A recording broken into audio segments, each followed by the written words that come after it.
Colocamos outro.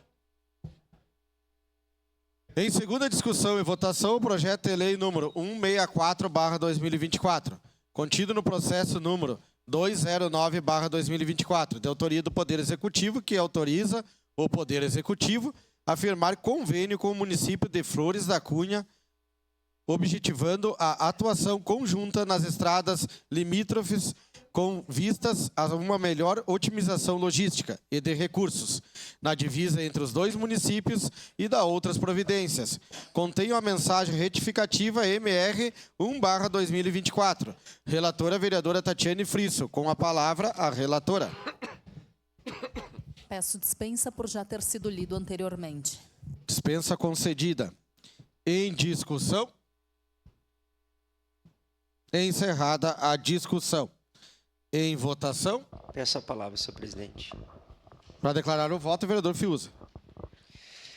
Senhor presidente, senhoras e senhores vereadores, esse projeto de lei 164/2024, na verdade, é um projeto que nós temos que parabenizar o governo municipal, tanto a CEPLAN, enfim, planejamento, que condiciona e desburocratiza com que o município possa, juntamente com o município de Caxias do Sul, poder fazer ali, na sua divisa, melhorias, principalmente no que se refere às nossas estradas vicinais de divisa.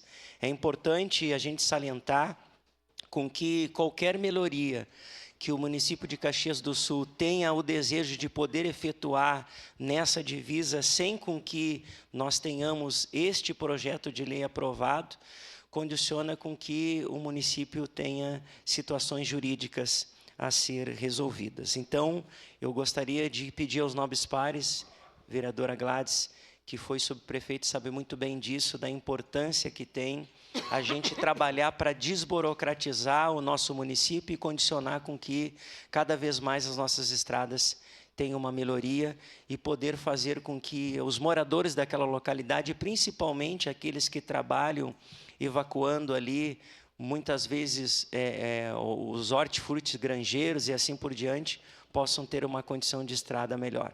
No momento oportuno, estarei votando favorável. Muito obrigado, senhor presidente.